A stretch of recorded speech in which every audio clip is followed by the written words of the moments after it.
폭우가 쏟아지던 날, 남편은 고속도로 휴게소에 저를 버려두고 떠났습니다. 막 경찰에 신고하려던 참이었는데 공교롭게도 경찰관에게서 전화가 걸려왔죠. 남편이 운전하던 전기차가 주행 중 폭발했다는 소식이었습니다. 모두가 단순한 사고라고 생각했지만 블랙박스가 발견되고 화면이 재생되는 순간 모든 이들은 경악을 금치 못했습니다. 그날 비는 쏟아붓듯이 유리창을 두들겨댔고 앞 10m 거리도 제대로 보이지 않을 지경이었습니다.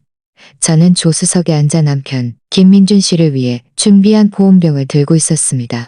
안에는 그가 즐겨 마시는 국화차가 담겨 있었죠. 요즘 그가 자꾸 속이 탄다고 해서 집에서 미리 끓여온 것이었습니다. 우리는 원래 남편의 본가로 향하고 있었어요. 시어머니가 편찮으셔서 돌아가 보라는 말에 길을 나선 참이었죠. 출발하기 전 저는 특별히 짐을 꼼꼼히 챙겼습니다. 남편이 좋아하는 불고기 양념과 시어머니께 드릴 홍삼까지 정성껏 넣었죠. 저에게도 내려서 스트레칭이라도 하라며 오래 앉아있으면 허리에 안 좋다고 걱정해 주었죠. 저는 아무 생각 없이 그를 따라 차에서 내렸습니다. 휴게소 안에는 사람이 거의 없었습니다. 비가 너무 많이 와서 모두 건물 안에 피해 있었죠. 저는 차마 밑에 서서 민줄 씨가 화장실 방향으로 빠르게 걸어가는 모습을 지켜보며 빨리 와요. 비 이렇게 많이 오는데 적겠어. 하고 외쳤습니다. 그는 뒤돌아 손을 흔들었지만 아무 말 없이 발걸음을 멈추지 않았습니다. 저는 그 자리에서 기다렸습니다. 손에는 그의 외투를 들고 있었죠. 혹시 나와서 추울까 봐요. 하지만 20분 가까이 기다려도 그는 돌아오지 않았습니다. 저는 조금 불안해져서 휴대폰을 꺼내 그에게 전화를 걸었습니다. 전화는 한참 동안 울렸지만 아무도 받지 않았죠. 저는 다시 화장실 방향으로 몇 걸음 더 걸어갔습니다. 차가운 빗방울이 얼굴에 와 닿아서 내렸습니다. 바로 그때 우리 집 흰색 가시비가 갑자기 움직이는 것이 보였습니다.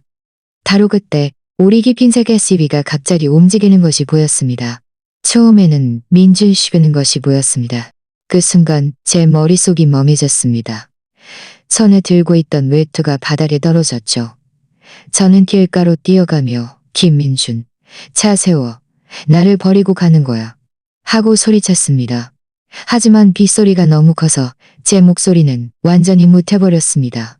그 차는 점점 멀어져 이내 빗속으로 사라져 버렸습니다. 저는 길가를 주워 흙을 털어내고 휴대폰을 꺼내 달아내고 휴대폰에 걸었습니다. 이번에는 전화가 아예 불통이었습니다. 그제야 저는 깨달았습니다. 그가 저를 잊은 것이 아니라 고의로 이곳에 저를 버려두고 간 것이라는 사실을요. 하지만 왜? 아침에 집을 나설 때만 해도 그는 멀쩡했습니다. 제 짐도 들어주었고요. 겨우 2시간 만에 어떻게 사람이 이렇게 변할 수 있을까요? 휴게소 직원이 비를 맞고 서서 울고 있는 저를 보고 다가와 무슨 일이냐고 물었습니다. 저는 남편이 저를 버리고 차를 몰고 가버렸다고 말했습니다. 직원은 믿지 못하겠다는 듯 제가 차를 잘못 본 것이 아니냐거나 남편이 다른 곳에 간 것이 아니냐고 물었습니다. 하지만 저는 두 눈으로 똑똑히 그 차가 가는 것을 보았습니다. 차량 번호를 제가 착각할 리가 있나요? 그 차는 우리가 결혼 3주년 때 산 차였습니다. 저는 우리가 결혼 3주년 때 산 차였습니다. 저는 매일 차를 닦았고 눈을 감고도 차량 번호를 외울 수 있었습니다. 생각할수록 무서웠습니다. 이런 황량한 고속도로 휴게소에서 경찰 신고 화면을 열고 막 누르려던 순간 휴대폰이 갑자기 울렸습니다. 발신자 표시에는 경찰서라고 적혀 있었습니다. 제 심장이 목구멍까지 치솟았습니다. 무슨 일이 생긴 걸까요? 저는 휴대폰 화면에 경찰서라는 네 글자를 쳐다보며 손가락을 받았습니다. 저는 휴대폰 화면에 미뤄져는 네 글자를 쳐다보며 손가락조차 대지 못했습니다. 심장은 천둥소리처럼 요동쳤죠. 설마 민준 씨에게 무슨 일이 생긴 걸까요? 하지만 그가 저를 버리고 갔는데 하고 물었습니다. 수화기 너머에서 차분한 남자의 목소리가 들려왔습니다. 말투는 매우 엄숙했습니다. 안녕하세요. 김민준 씨 가족분 맞으신가요? 긴급 연락처로 등록된 번호가 이 번호라서요. 제 심장이 쿵 내려앉았습니다. 제 심장이 쿵 내려앉았습니다. 제가 그의 아내입니다. 그에게 무슨 일이라도 생겼나요? 혹시 교통사고라도 났나요? 혹시 교통사고라도 났나요? 하고 연달아 여러 질문을 쏟아냈습니다. 손까지 떨리기 시작했습니다. 경찰관은 몇 초간 침묵하다가 천천히 입을 열었습니다. 우선 너무 흥분하지 마세요. 사모님의 남편이 운전하시던 흰색 SUV가 이 휴게소에서 야기로 개암 떨어진 곳에서 전기차 폭발 사고를 당했습니다. 저희가 도착했을 때는 이미 화재가 통제불능 상태였고 안타깝게도 사망하셨습니다. 사망하셨습니다.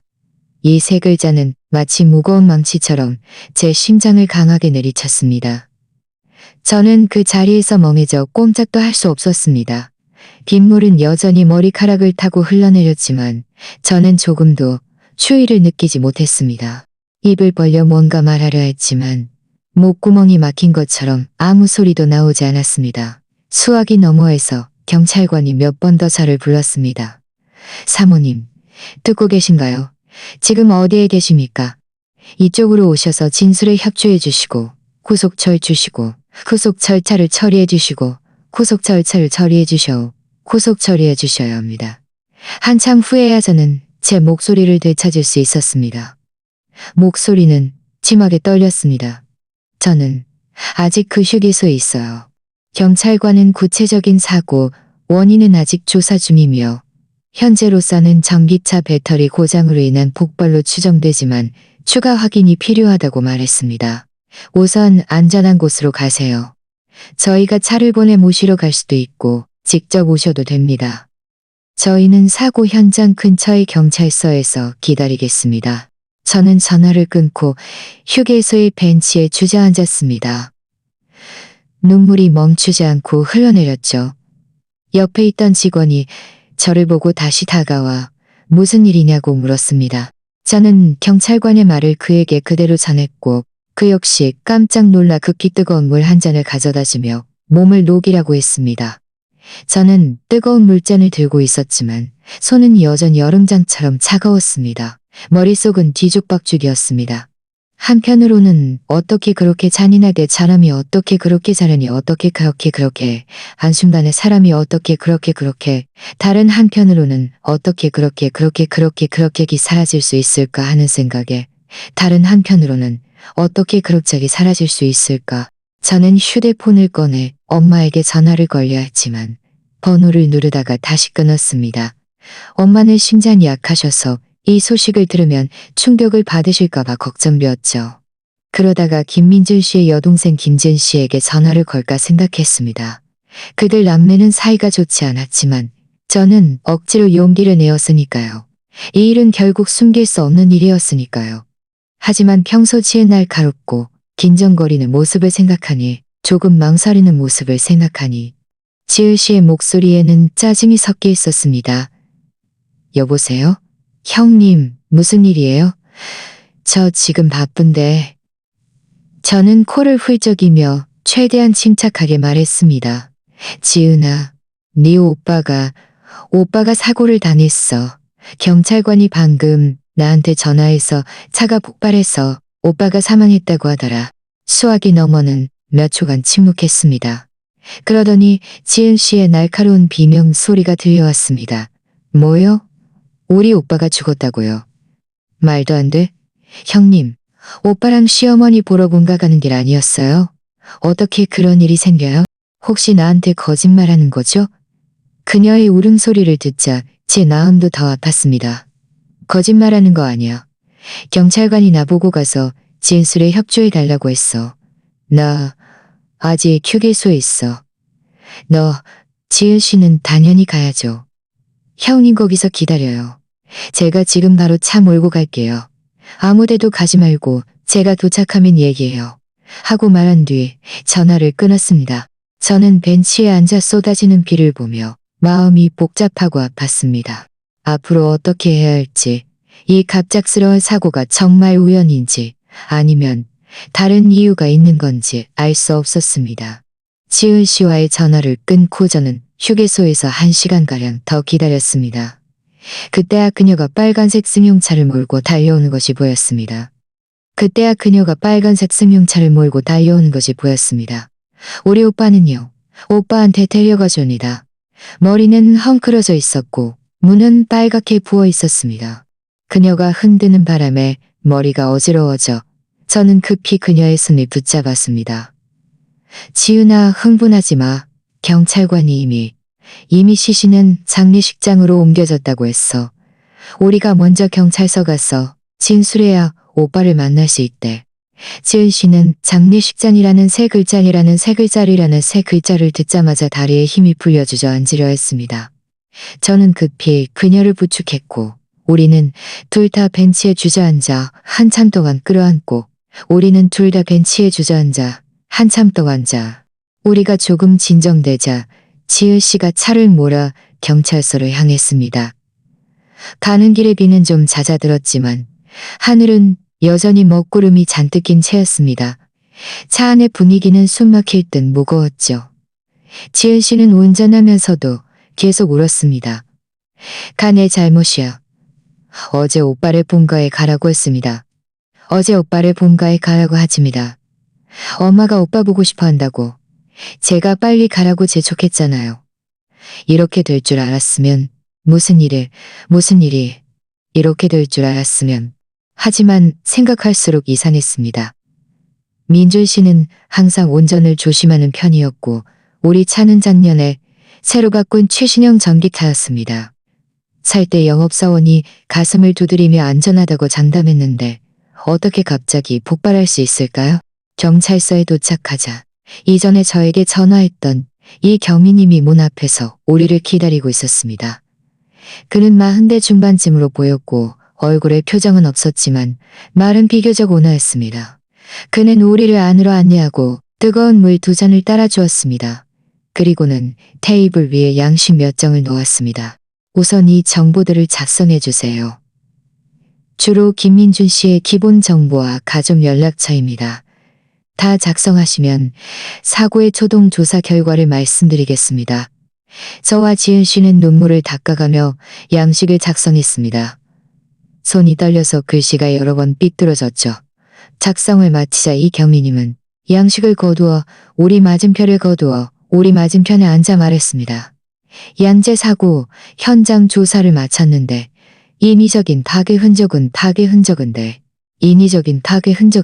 인위적인 파괴 이전에도 비슷한 사례가 있었고 아마도 생산 단계에서 품질 문제가 있었을 가능성이 있습니다. 지우 씨는 그 말을 듣자마자 화를 냈습니다. 품질 문제요? 그럼 제조사가 책임져야죠. 우리 오빠가 죽었는데 그들이 왜 책임 안 져요? 제가 고소할 거예요. 이경희님은 한숨을 쉬며 말했습니다. 그 부분은 저희가 제조사에 연락해서 기술 인력을 파견해 추가 검사를 진행하도록 하겠습니다. 만약 실제로 품질 문제였다면 법적 절차를 통해 보상을 청구하실 수 있습니다. 하지만 지금 가장을 청구하실 수 있습니다. 다른 일들은 천천히 논의해도 됩니다. 경찰서에서 나올 때 이미 오후 5시가 넘었습니다. 차 옆으로 막 걸어가는데 제 휴대폰이 끊임없이 울렸습니다. 모두 친척들에게서 걸려온 전화였습니다. 지은 씨가 오는 길에 이미 다른 친척들에게 소식을 알렸던 모양입니다. 이제 모두가 민준 씨에게 무슨 일이 생겼다는 것을 알고 있었죠. 어서 나한테 무슨 일이 생겼다는 것을 알고 있었죠. 가장 먼저 받은 전화는 시어머니였습니다. 수화기 너머에서 그녀의 목소리는 울음으로 갈라져 있었습니다. 혹시 네가 잘 돌보지 못한 거니? 시어머니의 비난을 듣자 제 마음은 서럽고 아팠습니다. 어머니 아니에요. 저희 휴게소에 차를 세웠고 민준 씨가 화장실에 갔어요. 저는 밖에서 기다리고 있었는데 그가 차를 몰고 가버렸어요. 그리고 사고가 난 거예요. 경찰관은 전기차 배터리 문제라고 했어요.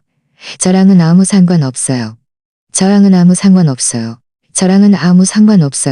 시어머니는 여전히 울고 있었고 옆에서 시아주버님의 목소리가 들려왔습니다. 재수 씨도 피해자인데 더 이상 괴롭히지 마세요. 시어머니의 전화를 끊고 또 여러 친척들에게서 걸려온 전화를 받았습니다. 모두 상황을 묻는 전화였죠. 이모님은 전화로 저를 위로했습니다. 얘야, 너무 상심하지 마. 떠난 사람은 돌아올 수 없단다. 너는 아직 젊고 앞으로 살아갈 날이 많아. 이건 그저 사고였어. 전기차 품질이 나쁠 줄 누가 알았겠니? 너무 자책하지 말고 장례 잘 치르고 앞으로 잘 살아야 해. 삼촌도 말했습니다. 맞아. 예전에 우리 옆집 전기차도 사고 날 뻔했는데 다행히 일찍 발견했어. 민준이 일은 그저 옷 나쁘게 품질 나쁜 차를 만난 거야. 너무 깊이 생각하지 말고 현실을 받아들여야 해. 한바탕 전화를 받고 나니 제 귀가 윙윙거렸습니다. 모든 친척들은 한결같이 전기차 품질 문제로 인한 사고라고 단정했습니다. 아무도 이상하다고 생각하는 사람이 없었죠. 심지어 지은 씨도 옆에서 거들었습니다. 형님, 보세요. 다들 그렇게 말하잖아요. 분명 전기차 문제일 거예요.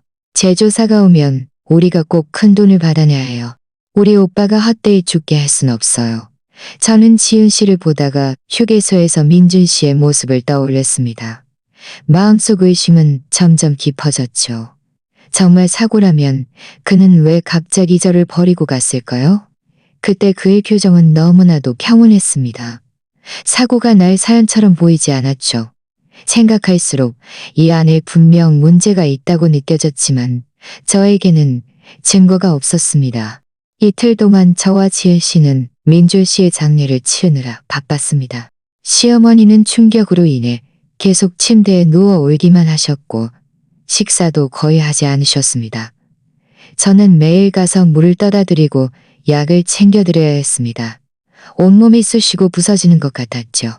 친척들도 모두 와서 도왔습니다. 여기저기서 바쁘게 움직였습니다. 어떤 사람은 장례식장에 연락하고 어떤 사람은 먼 친척들에게 소식을 알리고 또 어떤 사람은 장례식에 필요한 물품을 준비했습니다. 수시로 누군가 저에게 와서 너무 깊이 생각하지 말라고, 다 운명이라고, 전기차 품질이 나쁜 걸 누가 어쩌겠냐고 위로했습니다. 저는 매번 고개를 끄덕였지만 마음속 의심은 조금도 줄어들지 않았습니다. 특히 밤에 침대에 누워 눈을 감으면 민준 씨가 저를 휴게소에 버려두고 가는 장면이 계속 떠올랐습니다. 그리고 그 차, 그는 그때 너무나도 단호하게 떠났습니다. 뒤돌아 한 번조차 보지 않았죠. 사고 나기 일주일 전 민준 씨가 서비스 센터에 가서 점검을 받았던 것이 기억났습니다. 그때 직원이 차 상태가 아주 좋다고 했는데 겨우 며칠 만에 이렇게 큰일이 생긴 걸까요? 생각할수록 진실을 밝혀내야겠다고 느꼈습니다. 반드시 그 차의 블랙박스를 찾아야 했습니다. 블랙박스는 분명 그때의 상황을 찍었을 겁니다. 사고든 아니든 보면 알 수 있을 테니까요. 셋째 날 아침 모두가 장례식장에서 바쁜 틈을 타 저는 몰래 사고 차량이 보관된 주차장으로 향했습니다.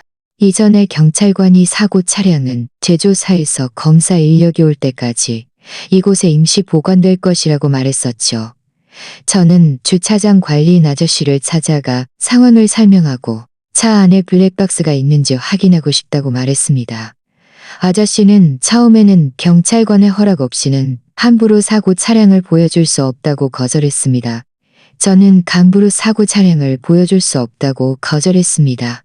저는 간곡히 부탁하고 제 신분증과 결혼 증명서까지 보여주며 그 흰색 SUV는 주차장 한 구석에 세워져 있었습니다. 차체는 새까맣게 타버렸고 창문 유리는 모두 깨져 있었습니다. 차문도 변형되어 있었죠. 끔찍한 모습이었습니다. 저는 심호흡을 하고 조수석 문을 열었습니다. 타는 냄새가 확 풍겨와 기침이 터져 나왔습니다. 저는 조수석 나왔습니다. 저는 조수석 앞 수납함에서 블랙박스를 찾아봤습니다. 타는 운전석 위에다. 평소에는 그곳에 담배 라이터 소켓에 연결된 선과 함께 보관되어 있었죠. 하지만 지금 수납함 뒤에 보관되어 있었죠. 제 심장이 쿵 내려앉았습니다. 설마 사고 때 불타버린 걸까요? 하지만 블랙박스는 금속 외피인데 불에 탔더라도 잔해가 남아 있어야 할 텐데 어떻게 흔적조차 없을 수 있을까요? 저는 포기하지 않고 핸들 옆에 엎드려 블랙박스 연결선이 아직 있는지 확인했습니다. 그런데 담배 라이터 소켓 쪽의 선이 끊어져 있는 것을 발견했습니다. 끊어진 단면은 매우 깔끔해서 불에 타서 끊어진 것 같지 않고 마치 누군가 가위로 고의적으로 잘라낸 것 같았습니다. 이 순간 저는 이 안에 분명 문제가 있다는 것을 더욱 확신했습니다. 만약 사고였다면 누가 굳이 블랙박스 선을 잘고 기록 장치를 가져갔을까요? 저는 급히 휴대폰을 꺼내 끊어진 선을 사진 찍었습니다. 그리고 주차장 관리인 아저씨를 찾아가 물었습니다.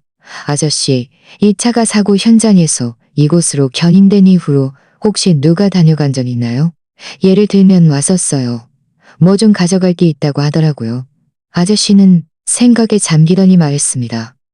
경찰관이 한 번 현장이 말했습니다. 제 심장이 쿵 내려앉았습니다. 지은이? 그녀는 왜 물건을 가져가려고 했을까요? 하필 이때 블랙박스를 가져갔다니.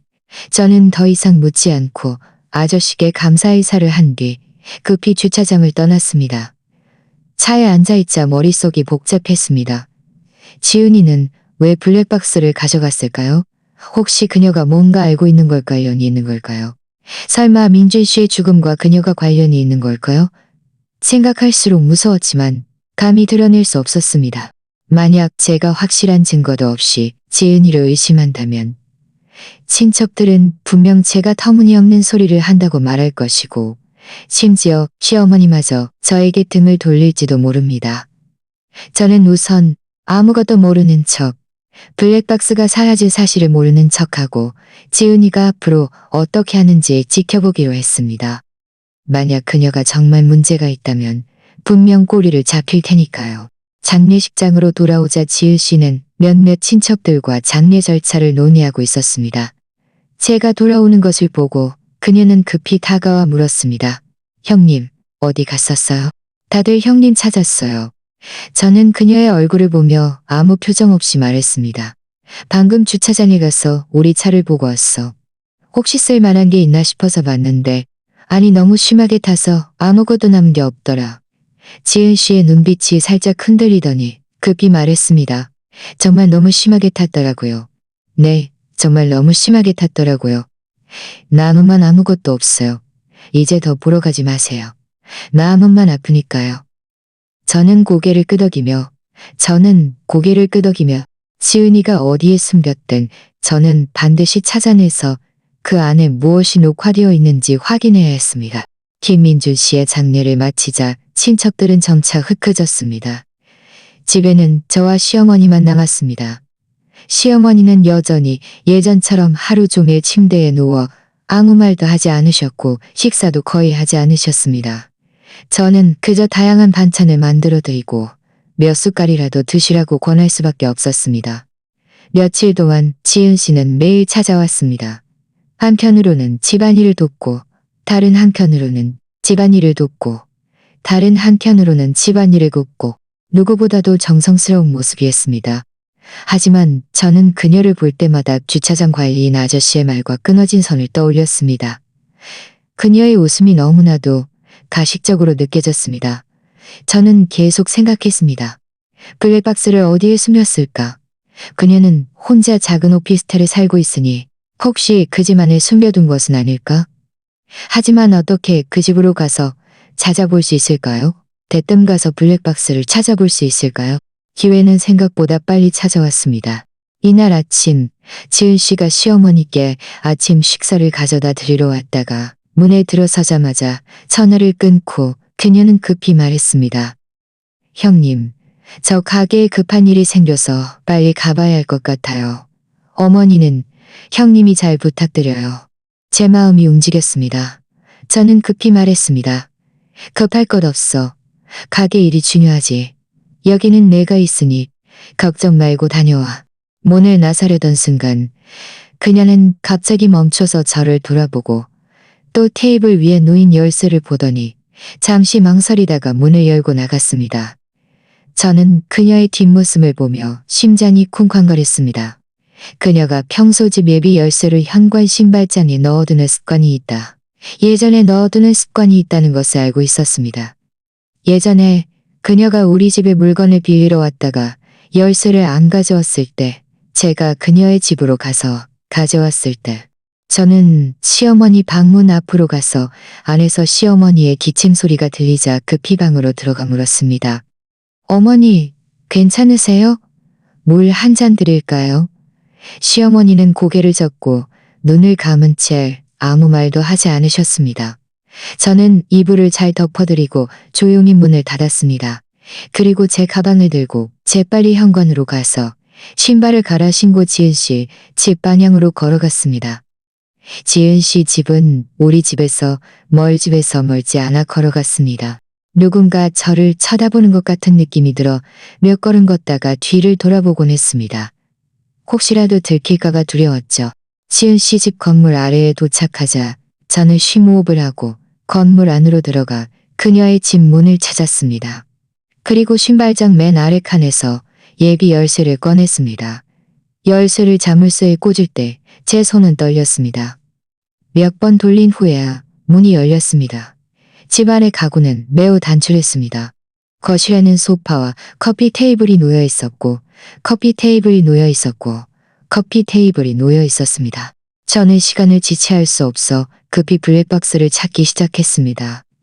우선 거실부터 찾아봤습니다. 소파 및 TV장 서랍, 책장 밑까지 샅샅이 뒤졌지만 찾을 수 없었습니다. 그리고 침실로 가서 엎장 안 침대 옆 서랍, 침대 밑까지 확인했지만 보이지 않았습니다.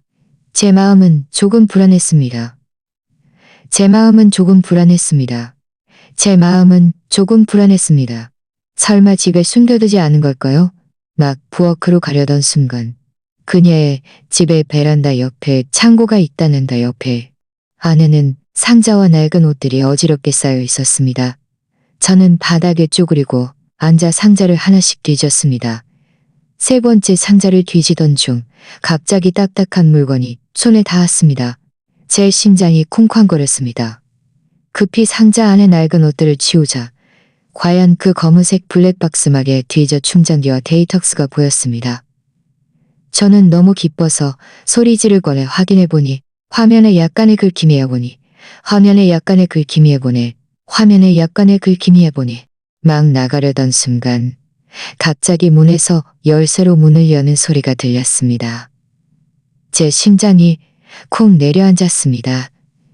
맙소사, 지은이가 돌아왔다.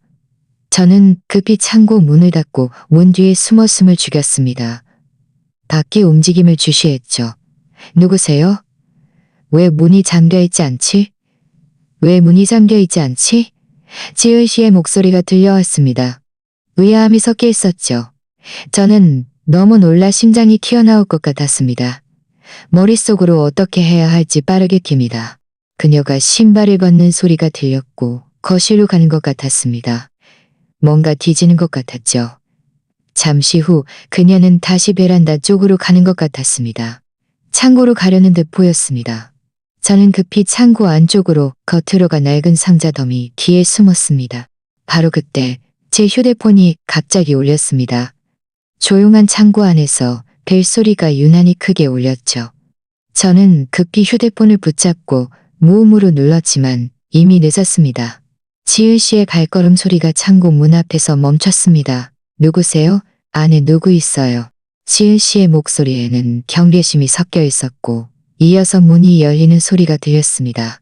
창고 문이 조금씩 열리며 빛이 들어왔고 저는 문틈으로 지은 씨의 옆모습이 보이는 것을 보았습니다. 저는 입을 꽉 막고 한 점의 소리도 내지 않으려 했습니다. 심장은 목구멍에서 튀어나올 듯 쿵쾅거렸습니다. 지은 씨는 안을 한번 훑어보더니 눈썹을 찌푸렸습니다. 누구세요? 그녀는 혹시 안에 나쁜 사람이 숨어 있을까봐 두려워하는 것이었습니다. 저는 더 이상 숨을 수 없다는 것을 알았습니다. 심호흡을 하고 상자 뒤에서 일어섰습니다. 지혜 씨는 저를 보자마자 눈이 휘둥그레졌고 얼굴은 순식간에 새하얘졌다가 다시 새빨개졌습니다. 형님이 왜 여기에 어떻게 들어왔어요? 저는 주머니 속에 블랙박스를 꽉 쥐고 애써 침착하게 말했습니다. 너를 찾아온 일이 있어서.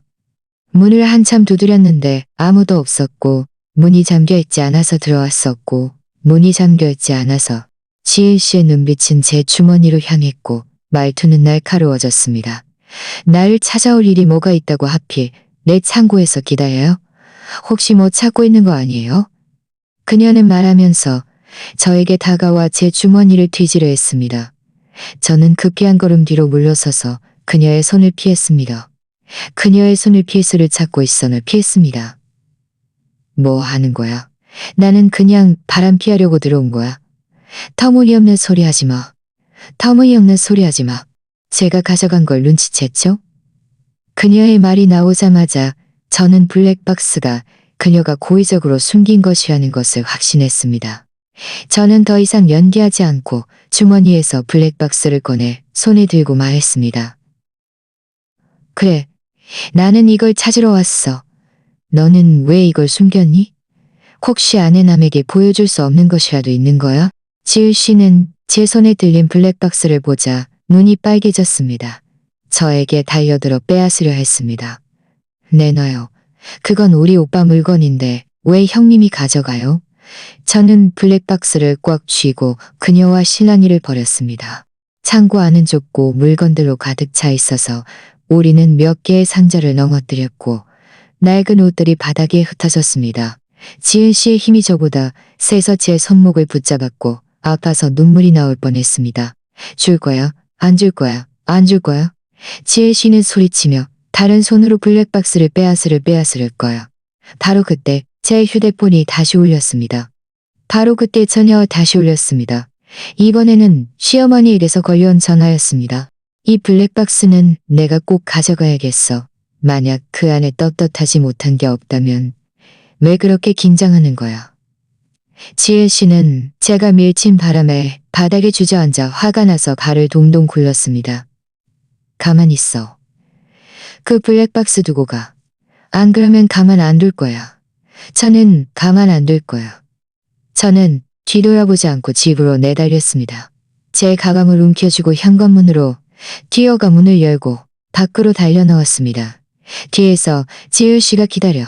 집 문 앞에 도착했을 때 저는 온몸이 땀으로 젖어 있었고 거친 숨을 몰아쉬었습니다. 손목에는 지은 씨가 잡았던 붉은 자국이 선명하게 남아 있었습니다. 저는 정신을 차리고 집 문을 열었습니다. 시어머니가 거실 소파에 앉아 휴대폰을 들고 계셨습니다. 얼굴에는 걱정이 가득했습니다. 어머니, 몸은 괜찮으세요? 어디 갔었니? 내가 여러 번 전화했는데 이제야 봤네. 저는 급히 시어머니를 부축해 앉혀드렸습니다. 시어머니는 고개를 저으며 제 손목을 보셨습니다. 네 손은 왜 그러니? 왜 이렇게 빨개졌어? 저는 급히 소매를 내려 붉은 자국을 가렸습니다. 괜찮아요. 어머니, 아까 실수로 부딪혔어요. 별일 아니에요. 시어머니는 더 이상 묻지 않고 한숨만 쉬셨습니다. 지은이 그 아이는 오늘 왜 그러니? 방금 나한테 전화해서 너랑 싸웠다고 하더라. 물건도 빼앗아 갔다고 하고 너희 둘 다 가족인데 무슨 일이든 가족인데 무슨 일이든 좋게 얘기할 가족인데 저는 속으로 비웃었습니다. 지은이가 오히려 적반하장으로 고자질하는 것이었습니다. 저는 시어머니께 아무런 설명도 하지 않고 그저 좀 피곤해서 방에 가서 쉬어야겠다고 말했습니다. 저는 블랙박스를 들고 제 방으로 돌아와 문을 잠그고 충전기를 찾아 블랙박스에 꽂았습니다. 침대 옆에 앉아 화면이 천천히 켜지는 것을 보며 마음은 긴장되고 기대감으로 가득했습니다. 이 안에 도대체 무엇이 녹화되어 있을까? 블랙박스가 잠시 충전된 후 저는 재생 버튼을 눌렀습니다. 화면에 영상이 나타났습니다. 우리가 출발하던 날의 장면이었습니다. 저는 조수석에 앉아 보온병을 들고 민준 씨와 이야기하고 있었죠. 화면은 매우 정상적이었습니다. 저는 조금씩 뒤로 돌려봤습니다. 우리가 휴게소에 도착하고 민준 씨가 화장실에 가는 장면, 제가 처마 밑에서 그를 기다리는 장면, 장면이 나왔습니다. 그러다가 화면에 민준 씨가 몰래 차로 돌아와 시동을 걸고 차를 몰고 떠나는 장면이 나타났습니다. 하지만 그가 고속도로에 올라선 후 화면이 갑자기 검게 변했습니다. 저는 블랙박스가 고장난 줄 알고 급히 대감아 다시 봤습니다. 하지만 아무리 해도 뒷부분 화면은 계속 검은색이었고 아무 내용도 없었습니다. 제 심장이 쿵 가라앉았습니다. 중요한 부분이 삭제된 것이었습니다. 지은이가 분명 블랙박스에서 가장 중요한 내용을 삭제하고 앞부분에 정상적인 화면만 남겨둔 것이었습니다. 저는 침대 옆에 앉아 블랙박스를 쥐고 있었습니다. 화가 나고 초조했습니다. 화가 나고 초조했습니다. 어렵게 찾은 블랙박스로도 진실을 알 수 없는 걸까요? 안 돼. 이렇게 포기할 수는 없어. 어쩌면 삭제된 내용을 복구할 다른 방법이 있을지도 몰라. 저는 침대 옆에 앉아 손에 들린 검은 블랙박스를 쳐다보며 머리를 빠르게 굴렸습니다. 지은이가 핵심 내용을 삭제했지만 요즘 기술이 이렇게 발전했는데 삭제된 것을 복구할 수 복구할전했는데 삭제된 것을 복구할 수 있을지도 몰라. 저는 전문으로 걸었습니다. 그는 전자상가에서 컴퓨터 수리점을 운영하고 있었습니다. 전화는 2번 울린 후 연결되었습니다. 민수의 시원시원한 목소리가 들려왔습니다. 누나, 웬일이야? 집 전기 제품 또 고장났어. 저는 마음속에 흥분을 억누르고 최대한 침착하게 말했습니다. 민수야, 급한 일이 있어서 네 도움이 필요해. 내가 블랙박스가 하나 있는데 안에 중요한 내용이 누가 삭제했어. 네가 좀 복구해 줄 수 있을까? 민수는 잠시 멍하니 있다가 말했습니다. 저 가게에 있으니 가져와 보세요. 희망이 있다는 말에 저는 급히 말했습니다. 나 집에 있어. 지금 바로 너한테 갈게. 잠깐만 기다려. 전화를 끊고 저는 블랙박스와 충전기를 모두 가방에 넣었습니다. 그리고 시어머니께 밖에 나가서 뭐 좀 사올 테니 집에서 편히 쉬시라고 말씀드렸습니다. 그리고는 급히 전자상가로 향했습니다. 민수의 가게에 도착하자 그는 카운터에 엎드려 노트북을 수리하고 있었습니다. 제가 들어오는 것을 보고 저는 블랙박스를 그에게 건넸고 민수는 그것을 받아 옆 컴퓨터에 연결했습니다. 그의 손가락은 키보드 위를 빠르게 움직였습니다. 그는 화면을 한참 들여다보더니 눈썹을 찌푸리며 말했습니다. 누나, 이 블랙박스 메모리 카드는 손댄 흔적이 있어요. 삭제 기록이 너무 선명하고 한 번 포맷까지 했네요. 복구하려면 좀 복잡하고 시간이 좀 걸릴 것 같아요. 제 심장이 쿵 내려앉았습니다. 민수는 제가 초조해하는 모습을 보고 제 어깨를 두드렸습니다. 누나, 너무 불안해하지 마세요. 제가 시도해 볼게요. 복잡하긴 하지만 희망이 없는 건 아니에요. 옆에 앉아 계세요. 제가 천천히 해볼게요. 저는 옆 의자에 앉아 민수의 집중하는 옆모습을 보며 마음이 조마조마했습니다. 시간은 한시 흘러갔습니다. 가게에는 손님들이 들어왔다 나갔지만 저는 아무 생각도 할 수 없었습니다. 제 눈은 계속 컴퓨터 화면에 고정되어 있었습니다. 2시간쯤 지났을까 민수가 갑자기 아싸 하고 소리쳤습니다. 저는 급히 일어서서 다가갔습니다. 왜? 무슨 진전이라도 있어. 민수는 화면을 가리키며 말했습니다. 누나, 보세요. 일부 복구됐어요. 블랙박스 기록 영상인 것 같아요. 저는 그가 가리키는 방향으로 시선을 돌렸습니다. 화면에는 과연 영상이 나타났습니다. 바로 김민철 씨가 휴게소를 떠난 후의 장면이었습니다. 저는 숨을 죽이고 화면을 응시했습니다.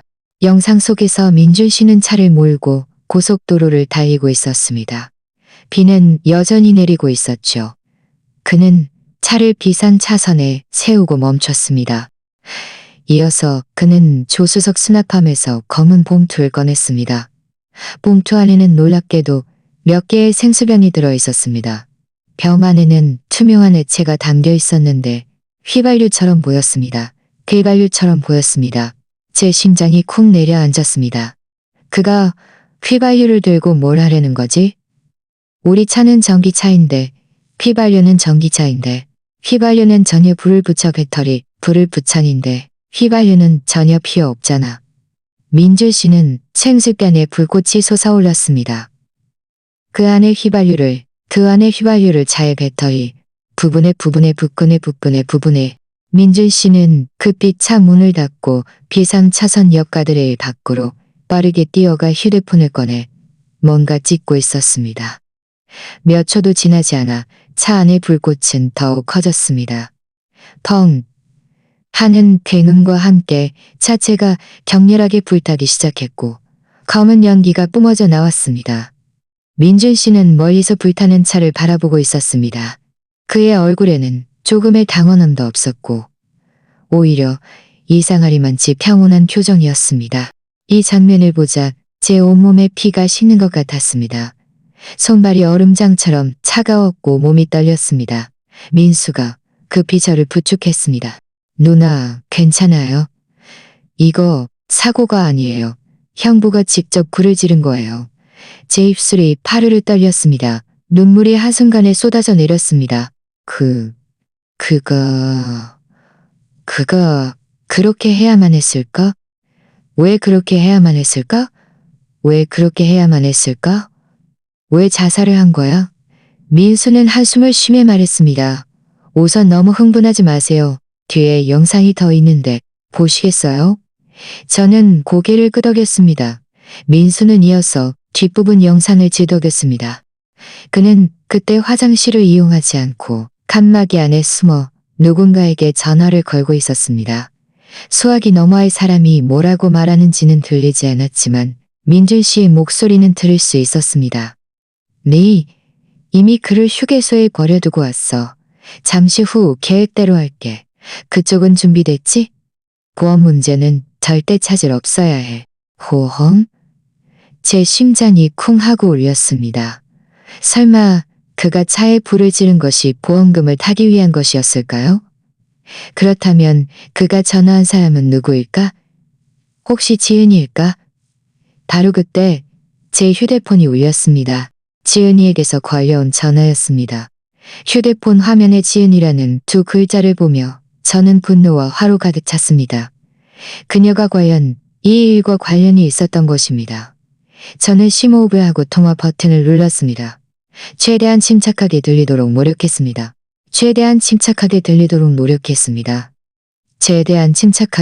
들리도록 노력했습니다. 지은아, 무슨 일이야? 지은님, 억간에 짜증이 섞여 있었습니다. 기다리고 있어. 너한테 보여줄 게 하나 있어. 전화를 끊고자는 민수에게 말했습니다. 민수야, 복구된 영상 전부 USB에 저장해줘. 나 가져가야 해. 민수는 급히 영상을 USB에 저장해서 저에게 건네주었습니다. 누나, 집에 조심해서 가세요. 혹시 그들이 누나를 해치려 하면 바로 경찰에 신고하세요. 저는 USB를 받아 고개를 끄덕였습니다. 그리고 블랙박스와 USB를 들고 빠르게 집으로 향했습니다. 저는 USB를 쥐고 집으로 향했습니다. 한 걸음 한 걸음이 매우 확고했습니다. 이전에 마음속에 있던 불안과 두려움은 이제 확고한 결심으로 바뀌어 있었습니다.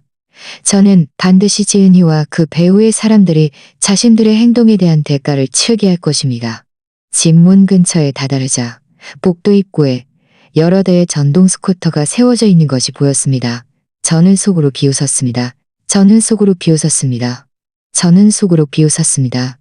지훈이가 일부러 친척들을 불러 모은 것이 보였습니다. 일일이 연락할 필요 없이 오늘 모두에게 그녀와 김민진 씨가 무슨 짓을 했는지 보여주면 되겠군. 저는 문을 열고 집으로 들어섰습니다. 거실에는 과연 사람들이 가득했습니다. 시아주버님, 이모님, 삼촌, 그리고 몇몇 먼 친척들까지 모두 소파에 앉아 있었습니다. 지은 씨는 시어머니 옆에 앉아 국그릇을 들고 있었습니다. 한편으로는 시어머니께 국을 떠먹여드리고 다른 한편으로는 눈물을 훔치며 중얼거렸습니다. 어머니, 너무 걱정하지 마세요. 오빠는 비록 떠났지만 제가 잘 돌봐드릴게요. 오늘 저랑 물건 가지고 싸우기까지 했어요. 어쩌면 벌써 어머니 돌보기 쉬워졌는지도 몰라요. 이 말이 끝나자 친척들은 모두 저를 쳐다봤습니다. 눈빛에는 불만이 가득했습니다. 이모님이 먼저 입을 열었습니다. 얘야, 네 마음이 힘든 건 알지만 지은이도 시어머니를 위하는 마음에서 그런 거야. 그런데 어떻게 그 애랑 물건 가지고 싸울 수 있니? 다 한 가족인데 그렇게 다투면 안 돼. 삼촌도 거들었습니다. 맞아. 민준이와 너희 둘은 가족으로서 서로 도우며 지내야지. 어떻게 이렇게 다툼을 일으키니? 소문이라도 나면 남들이 우리 집을 비웃겠어. 저는 그들의 비난을 무시했습니다. 똑바로 거실 한가운데로 걸어가 가방에서 USB를 꺼내 손에 들고 말했습니다. 제가 지은이랑 물건 가지고 다툰 건 이 물건이 아주 중요하기 때문이에요. 김민준 씨가 어떻게 죽었는지와 관련이 있죠. 다들 그가 전기차 품질 문제로 죽었다고 계속 말했잖아요. 오늘 제가 여러분께 진실이 무엇인지 보여드릴게요. 지은 씨는 제 손에 USB를 보자마자 얼굴색이 순식간에 변했습니다. 급히 일어서서 빼앗으려 했습니다. 형님, 여기서 터무니없는 소리 하지 마세요. 우리 오빠는 그저 사고로 죽은 거예요. 그깟 USB로 뭘 하겠다는 거예요? 일부러 우리 집안 사이를 이간질하려는 거죠? 저는 그녀의 손을 피하고 시아주버님께 말했습니다. 시아주버님께 말했습니다. 집에 노트북 있으세요? 혹시 저 좀 빌려주실 수 있을까요? 혹시 저 좀 빌려주실 수 있을까요? 제가 안에 있는 내용을 모두에게 보여드릴게요. 다 보시면 누가 터무니없는 소리 하는지 아실 거예요. 그래, 내가 지금 바로 가서 컴퓨터 가져올게. 말을 마치고 그는 일어나 밖으로 나갔습니다. 지은 씨는 초조해져서 그를 막으려 달려갔습니다. 오빠, 저 애는 그냥 미쳐서 일부러 문제 만드는 거야. 저는 그녀의 팔을 붙잡았습니다. 김지은, 막지 마. 오늘 이 물건은 반드시 모두에게 보여줘야 해. 네가 만약 떳떳하다면 왜 이렇게 무서워하는 거야? 친척들도 뭔가 이상하다는 거야? 정말 아무 일도 없다면 다들 보고 나면 안심할 거 아니니. 괜히 마음속에 응어리만 지지 말고. 지은 씨는 여전히 변명하려 했지만 아무도 그녀의 말을 듣지 않았습니다. 곧 시아주버님이 노트북을 가져와 커피 테이블 위에 놓고 열었습니다. 저는 다가가 USB를 꽂고 안에 있는 영상을 찾았습니다. 그리고 모두에게 고개를 들고 말했습니다. 여러분, 잘 보세요. 이건 블랙박스에서 복구된 영상이에요. 김민주 씨가 휴게소를 떠난 후의 장면이죠. 말을 마치고 저는 재생 버튼을 눌렀습니다. 화면에는 먼저 민준 씨가 고속도로를 달리는 장면이 나타났습니다. 이어서 그가 차를 비상차선에 세우고 휘발유가 담긴 생수병을 꺼내 배터리 부분에 휘발유를 붓고 불을 붙이는 장면이 모든 사람 앞에서 선명하게 펼쳐졌습니다. 거실은 순식간에 조용해졌습니다. 김호님은 화면을 가리키며 목소리가 떨렸습니다. 바늘 떨어지는 소리조차 들릴 것 같았습니다. 이게 어떻게든 모두 눈을 가게 뜨고 있었습니다. 민준이가 왜 자기가 불을 질러? 설마 미친 거 아니야? 삼촌도 믿을 수 없다는 표정이었습니다. 말도 안 돼. 그가 어떻게 휘발유를 차에 붓지? 이건 자살이잖아? 멀쩡하던 사람이 왜 이렇게 해야만 했을까?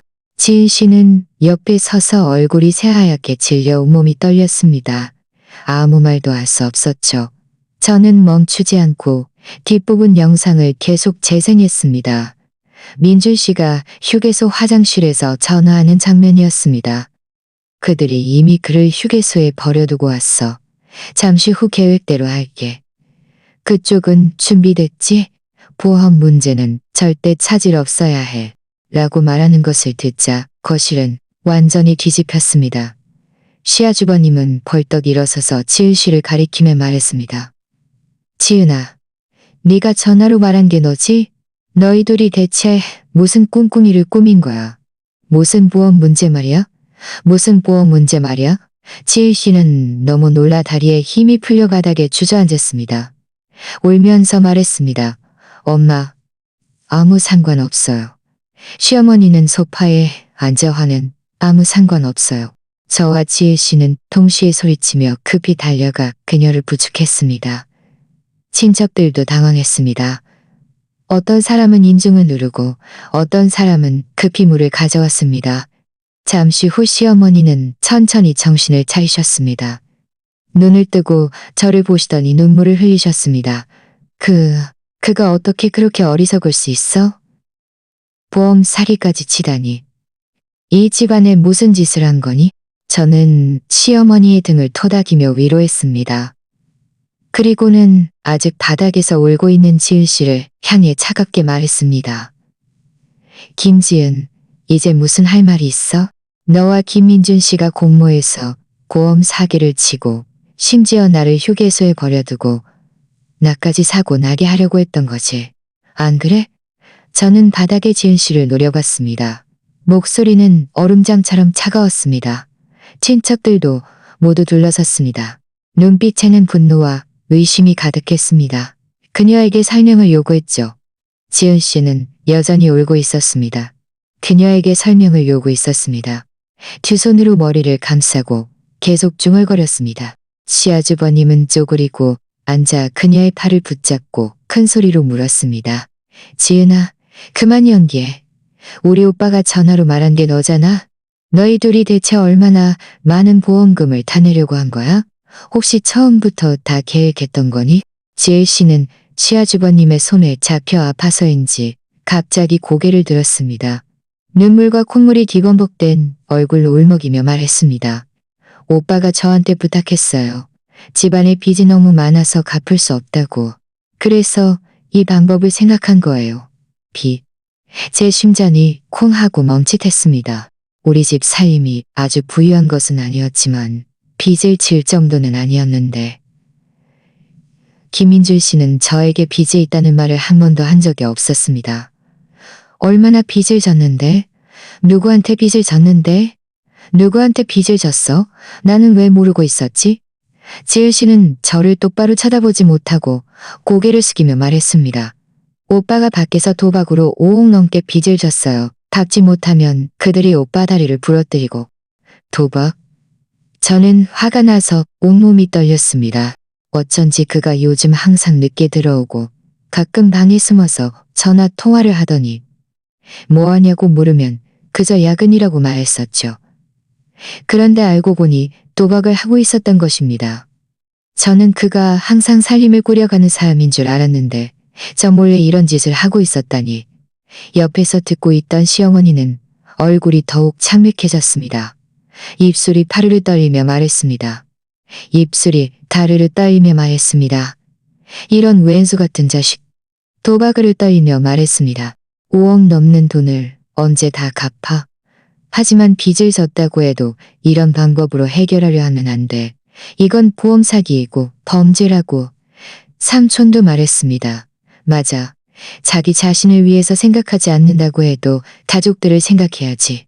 어머니 연세도 이렇게 많으신데 어떻게 이런 일을 견디겠어? 지혜 씨는 울면서 말했습니다. 오빠가 그랬어요. 차를 불태워서 사고인 척하면 보험회사에서 보상금을 받을 수 있다고. 도박빚도 갚고 남은 돈으로 엄마 노후 자금도 마련할 수 있다고 했어요. 그리고 형님은 절대 알게 하면 안 된다고 했어요. 형님이 알게 되면 분명 반대할 거라고. 그래서 형님을 휴게소에 버려두고 간 거예요. 저는 그녀를 보며 분노와 화로 가득 찼습니다. 너희들은 내가 방해될까봐, 너희들의 계획을 망칠까봐 걱정했던 거지? 심지어 나까지 사고 나게 하려고 했던 거지? 그렇게 하면 다시 데리러 갈 거라고 했어요? 저는 정말 형님을 해치려 하는 사람이. 지은 씨는 급히 고개를 저었습니다. 아니에요. 형님. 오빠가 그냥 형님. 오빠가 그냥 형님. 데리러 가. 저는 비웃었습니다. 그는 이미 보험 사기를 위해 스스로 불타 죽을 생각까지 했는데 어떻게 나를 데리러 와. 너희들은 나를 이 사고에 또 다른 희생자로 만들고 싶었던 거야. 그렇게 하면 더 진짜처럼 보일 테니까. 안 그래? 지은 씨는 아무 말도 하지 못하고 그저 흐느껴 울기만 했습니다. 바로 그때 저는 갑자기 한 가지 사실이 떠올랐습니다. 2달 전 김민준 씨가 저에게 지금 살고 있는 집 명의를 자기 여동생 명의로 돌리고 싶다고 말했었습니다. 나중에 혹시라도 분쟁이 생길까봐 그렇다고 했죠. 저는 그때 뭔가 이상하다고 느껴서 동의하지 않았고 그는 저와 싸우기까지 했습니다. 제가 자기를 믿지 못한다고 말했었죠. 지금 생각해보니 그는 분쟁을 걱정한 것이 아니라 재산을 빼돌리려 했던 것이 분명했습니다. 저는 급히 지은 씨에게 물었습니다. 2달 전에 김민준 씨가 너한테 오리 집니다. 말했습니다. 그녀의 명의로 돌리고 싶다고 말한 적 있었어? 나는 그때 그가 등기부 등본을 들고 명의 변경 절차를 밟으러 간다고 기억해. 내가 동의하지 않아서 그는 화를 냈고 나중에 나는 이 일을 더 이상 신경 쓰지 않았어. 혹시 너희들이 내가 모르는 사이에 몰래 집 명의를 변경한 거야? 지은 씨는 여전히 인정하지 않았지만 그녀의 표정은 이미 모든 것을 드러내고 있었습니다. 시아주버님도 눈것을 드러내고 있었습니다. 시아주버님도 눈치채고 다시 큰 소리로 물었습니다. 지은 씨는 시아주버님의 기세에 놀려 결국 입을 열었습니다. 네, 오빠가 그랬어요. 만약 자기가 죽으면 집이 형님 손에 넘어가지 않게 제 명의로 해둬야 한다고. 나중에 어머니도 살 수 있게 해드려야 한다고요. 뭐? 너희들은 보험 사기뿐만 아니라 재산까지 빼돌리려 했다고?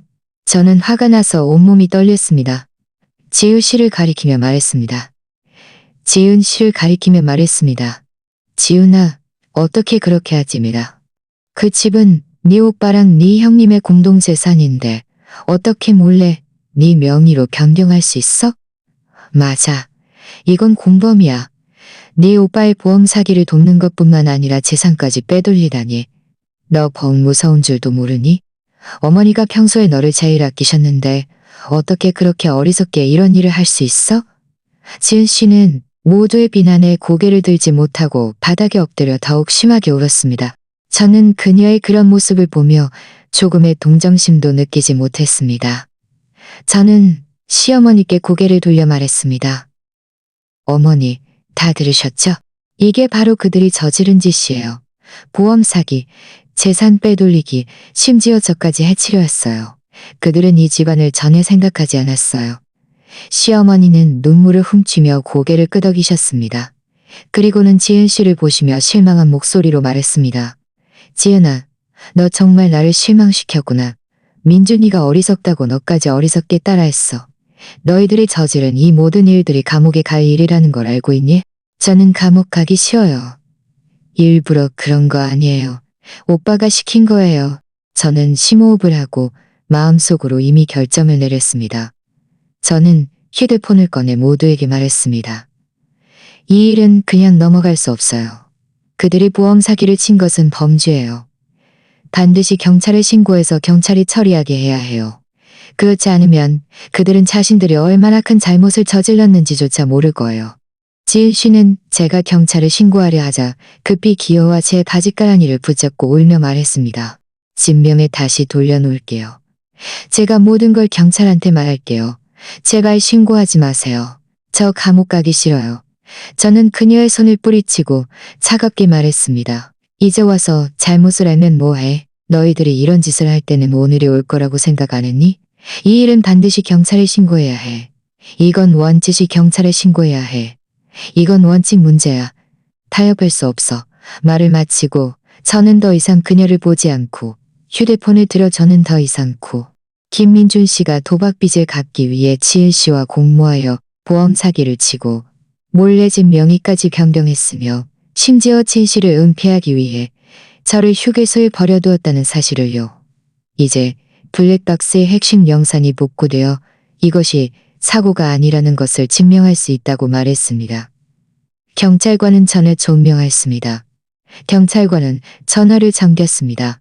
경찰관은 전화로 저에게 침착함을 유지하라고 말하며 즉시 경찰관을 파견하여 상황을 파악하고 관련을 파악하고 시어머니는 제 손을 잡고 죄책감 섞인 목소리로 말했습니다. 얘야, 우리 집안이 너에게 미안하다. 민준이가 어리석었고 지은이까지 따라해서 너에게 이렇게 많은 상처를 주다니. 저는 고개를 저으며 시어머니의 손을 토닥였습니다. 어머니, 그렇게 말씀하지 마세요. 어머니 그렇게 말씀하지 마세요. 이건 어머니 잘못이 아니에요. 잘못한 사람들은 그들이고 그들은 결과를 감당해야 해요. 우리가 한 가족이라는 이유로 그들을 감싸줄 수는 없어요. 제가 문을 열자 문 앞에는 남녀 경찰관 두 분이 서 있었습니다. 제복을 입고 손에는 노트북과 증거 기록 장치를 들고 있었죠. 남자 경찰관이 온화하게 말했습니다. 안녕하세요. 신고하신 분 맞으신가요? 저희는 관할 파출소 경찰관인데 상황 파악하러 왔습니다. 저는 고개를 끄덕이며 그들을 안으로 안내했습니다. 경찰관들은 먼저 현장에 있던 친척들에게 신분증을 제시한 후 상황을 묻기 시작했습니다. 저는 블랙박스와 영상이 담긴 USB를 그들에게 건네고 지은 씨의 재산 이전 사실도 설명했습니다. 지은 씨는 구석에 앉아 고개를 숙이고 경찰관들 쳐다보지 못했습니다. 온몸이 여전히 떨리고 있었습니다. 여자 경찰관은 저의 진술을 기록했습니다. 휴게소에 거려진 것부터 블랙박스를 발견하고 영상을 복구한 전체 과정을 자세히 말해달라고 했습니다. 저는 말하면서도 눈물을 자세히 말해달라고 했어도 눈물을 참을 수 없었습니다. 두려워서가 아니라 저를 속였다는 생각에 저를 속였다는 습니다. 제가 진심으로 대했던 가족들이 이렇게 저를 속였다는 생각했다. 하지만 경찰관이 블랙박스 영상과 그녀와 민준 씨 사이의 송금 기록을 제시하자 그녀는 결국 버티지 못하고 울면서 모든 것을 인정했습니다. 민준 씨가 이미 그녀에게 돈을 송금하여 후속 처리를 돕게 했던 것이었습니다. 오빠가 저보고 명예 변경 절차를 도와달라고 했어요. 자기가 죽으면 집이 형님 손에 넘어가지 않게 제 명의로 해둬야 한다고 했어요. 그리고 자기가 차를 태운 후에는 보험해둬야 한다고 했어요. 처음에는 제가 동의하지 않았는데 오빠가 제가 안 도와주면 제 눈앞에서 죽겠다고 해서 어쩔 수 없이 승낙한 거예요. 지은 씨는 울면서 말했지만 아무리 변명해도 그녀가 보험 사기와 재산 이전에 가담했다는 사실은 변하지 않았습니다. 경찰관들은 모든 진술을 기록하고 현장 사진 촬영 및 증거 수집을 마친 후 지은 씨에게 말했습니다. 진술하신 내용에 따르면 김재은 씨는 보험 사기죄 및 공범죄 혐의가 있습니다. 현재 저희와 함께 경찰서로 가서 추가 조사를 받으셔야 합니다. 말을 마치고 그들은 수갑을 꺼내 지은 씨에게 채우려 했습니다. 지은 씨는 너무 놀라 그 자리에서 무릎을 꿇고 애원했습니다. 경찰관님, 제가 잘못했어요. 다시는 안 그럴게요. 제발 저를 잡지 마세요. 우리 엄마는 아직 돌봐줄 사람이 필요하단 말이에요. 제발 저를 사람이 필요하단 말이에요. 시어머니도 울면서 앞으로 나와 애원하려 고개를 저으며 말했습니다. 경찰관은 고개를 저으며 말했습니다. 어머니, 저희가 인정 없는 것이 아닙니다. 잘못을 저지르면 대가를 치러야 한다는 것을 알게 해야 합니다. 결국 지은 씨는 경찰관들에게 연행되었습니다. 떠나기 전 그녀는 시어머니를 한번 돌아봤습니다. 눈빛에는 후회가 가득했지만 이제 와서 무슨 말을 한들 소용없었습니다. 경찰관들이 떠난 후 친척들도 모두 흩어졌습니다. 떠나기 전 이모님은 저를 위로했습니다. 얘야, 네가 잘한 거야. 이런 일은 마음 약하게 굴면 안 돼. 앞으로 무슨 어려운 일 있으면 우리한테 말해. 우리가 다 도와줄게. 삼촌도 말했습니다. 맞아. 집 문제는 우리가 함께 관련 부서와 협의해서 반드시 너에게 공정한 결과를 가져다 줄 거야. 그 후 며칠 동안 저는 시어머니를 돌보면서 경찰과 보험회사의 조사에 협조했습니다. 보험 회사는 블랙박스 영상을 본 후 이것이 보험 사기 행위임을 명확히 밝혔습니다. 보상금을 지급하지 않을 뿐만 아니라 관련자들의 법적 책임을 추궁할 것이라고 했습니다. 집 문제에 관해서는 제가 변호사를 찾아 법원에 소송을 제기했습니다. 김지은 씨와 김민준 씨 사이의 주택명의 빈민준 씨, 사이의 주택명의 빈민준 씨, 사이의 주택민준 씨. 변호사는 이 집이 저와 김민준 씨의 부부 공동 재산이며 김민준 씨가 제가 모르는 사이에 몰래 김지은 씨에게 명의를 변경한 것은 무권 처분에 해당하므로 법원이 분명 저의 요구를 지지할 것이라고 말했습니다. 반 개월 후 법원에서 주택 분쟁 사건의 심리가 열렸습니다.